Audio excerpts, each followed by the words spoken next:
The new coronavirus has spread across the globe since its discovery in Wuhan, China. Unfortunately, not only is the spread of the virus worrisome, but also the spread of fake news, misinformation, and conspiracies. In other words, we are in the midst of an infodemic. The infodemic has caused psychological distress and hindered public health measures. Consequently, we need an effective solution to combat misinformation on social media, where conspiracies seem to spread faster than the virus. In Canada, social media plays a crucial role in the spreading of misinformation. According to Statistics Canada, 96% of Canadians who use the internet to find information regarding COVID-19 reported seeing misinformation. Misinformation spreads so rapidly on social media partly because accurate scientific information is largely inaccessible to the general public.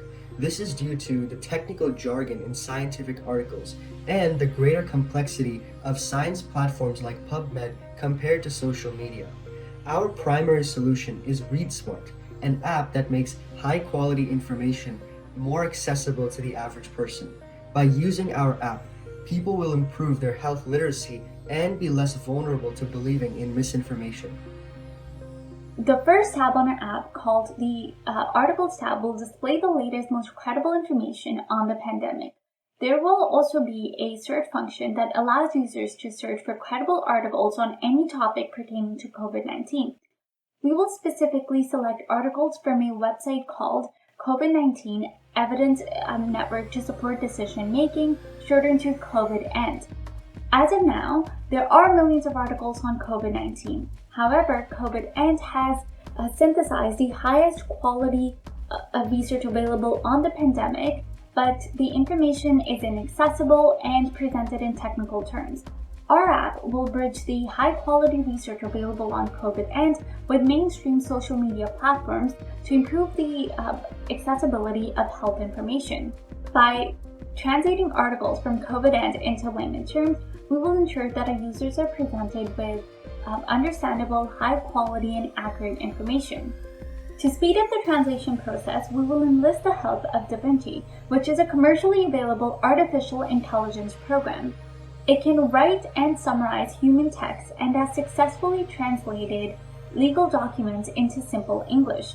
We will use DaVinci to create drafts of scientific article abstracts, which will then be edited by a team of volunteers. We will present the findings of each article included on our app in a series of slides. The first slide will have the article name, the authors, the journal name, the publication date, and keywords found within the article. The following slides will contain main ideas of the article summarized into layman terms. The final slide will include the quality ratings for that article, the certainty of evidence, and the methodological quality of each article on the COVID-END website has been rated using standard tools like Amstar and Grade. We will include these ratings for each of our articles to ensure transparency and encourage critical thinking amongst our users. We recognize that most people are unfamiliar with tools like Grade and Amstar, so our app will present users with simple tutorial explanations of these tools and the meanings of their ratings. Users will also be able to revisit this tutorial at a later time if they need a refresher.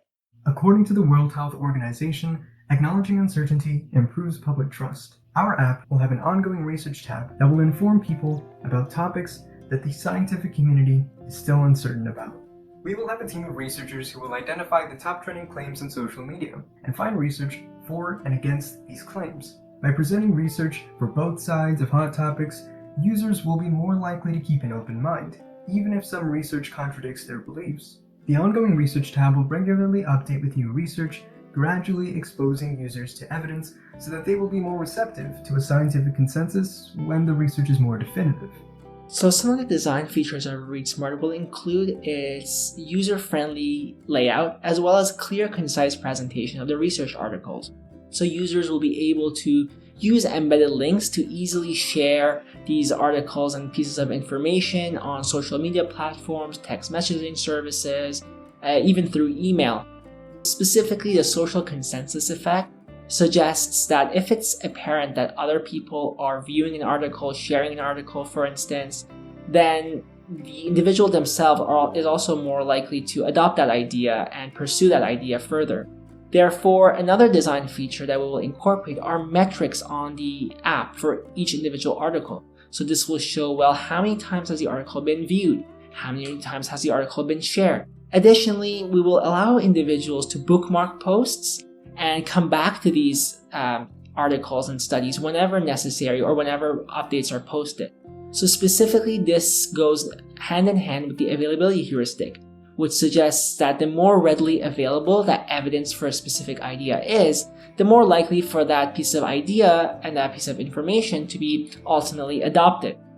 So therefore, this bookmarking feature and this constantly updating feature of the app will allow individuals to have readily available information for every single idea that they wish to have. Additionally, we see that individuals are more likely to adopt ideas that are easy to pronounce and presented in a very coherent manner. Therefore, to facilitate this, we will partner with journalism and software developing programs in local universities and colleges to hire these students to make sure not only that our application is sustainable, but also that it's presented and also updated in a very professional and easy to understand, really user-centered manner. A limitation of our app is that it may be challenging to access in communities with limited access to technology.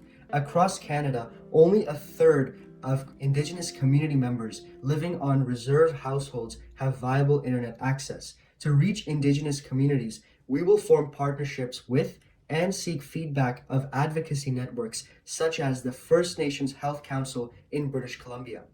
These partners have strong community outreach and can be the mediaries in delivering accurate information from our app to communities with limited access to technologies in a culturally safe manner. Some ways that these advocacy networks can reach out to their communities is through radio programs, educational initiatives at libraries, and flyers at local community centers to cater to individuals of different age groups and backgrounds. Another limitation is encouraging people to download and return to our app. To address this, we will implement a push strategy where we actively showcase our app through strong social media presence. We will have an official Twitter, Instagram, and Facebook account where we post recent articles from the app with easy-to-use links that would allow for further reading on our app. We will implement our solution in 6 stages. Stage 1 is the development and testing phase. In this stage, we will purchase access to DaVinci and develop the app. The anticipated cost of the application is $24,000. The content of the app and the user account info will be hosted on Amazon S3, an affordable content delivery network. After a 1-year free trial, every 50 gigabytes of space would cost around $1. Furthermore, based on an average of 500 words per abstract, it would cost 4 cents for DaVinci to process 1 scientific abstract. We expect Stage 1 to take 6 months. In Stage 2, we will partner with COVID and invest $3,000 in marketing our app on various social media platforms and release ReadSmart at the end of this month-long stage. Stage 3 will be the scalability phase, where we spend approximately 6 months partnering with radio programs and community centers to deliver culturally appropriate information to tech-deficient communities. In Stage 4, we will focus on the maintenance of our app and search for funding opportunities. We expect our minimum expenses to be around $40,000 for the first 3 stages of our timeline. Hence, after Stage 4, we plan to sustain the project with money from government grants and investors. In Stage 5, we want to establish internship programs for students studying data science, app development, and journalism to help us maintain our app in a cost-effective manner. In Stage 6, we will expand the scope of our app by translating articles to different languages, and by partnering with larger databases like the McMaster Help Forum to improve public literacy on other scientific issues. So to recap, our proposed solution is an application called ReadSmart that utilizes behavioral science approaches and makes health information more accessible and available to users. To measure the impact of our application, we will be conducting surveys through the app itself, looking into professional and stakeholder feedback, and also conducting surveys and questionnaires to get the feedback of the general public.